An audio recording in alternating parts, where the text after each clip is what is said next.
Well, hello, and thanks for joining us. We're here at the Cornerstone at Red Deer College. Now, there's a dining event, Dinner in the Dark. It's happening March 16th. And there's a Hillbilly Mystery Theater happening on March 17th. But we're here to talk about events coming up. And joining me right now is Kent Nielsen from the Hospitality and Tourism program here at RDC. Kent, tell us about your event. On March 24th, we're doing a international beer tasting, and we have a guest speaker named Kirk Bonnard, and he will be pairing our food and beer together. Hopefully not in those glasses. No, exactly. Yeah. And it will be a very interesting event because we have a lot of different unique beers that Kirk has chosen for us, and we have 6 delicious international dishes to accompany those beers. Now, you were saying something about beer versus wine, because people do a lot of wine tasting, but you were talking about beer versus wine. What's the kind of difference between those two? Well, for beer, it's an up-and-coming thing. Beer has a lot of different flavors than wine. And for beer on the palate, there's 153 or so different tastes than wine, and they can pair with food much easier.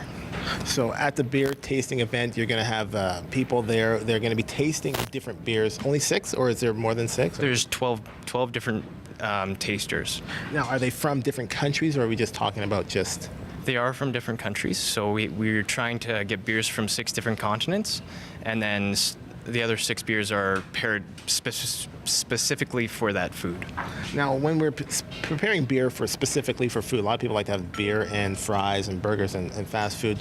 In that case, it doesn't really matter. What like, does a sweet beer go with a sweet dessert? It depends on the type of beer. Usually, a chocolate stout would go really well with a sweet dessert. So, like chocolate with a stout would go really well together. I'm not a beer connoisseur. I know a lot of people like their beverages here in Central Alberta. I'm not a beer connoisseur, so I don't know too much about. So this stout, I always thought stout was kind of, what's the word? Bitter. It is bitter, but it's also a very heavy beer as well. And then it also has those different aromas and flavors of like malt, barley, and hops. And I'm not a beer connoisseur myself, but our speaker, Kirk Bonnard, is, and he'll be explaining about the different beers and how they affect the flavors of the food. And I heard that hops is really good for you. People want more information. Where can they go? How can they get tickets and all that? Okay. For tickets, they can contact me. They can go on our website, internationalbeertasting.com. Our phone number is 403-597-9126. All right. Thank you very much. That's Kent Nielsen from the Hospitality and Tourism program here at RDC. We'll be back in just a bit.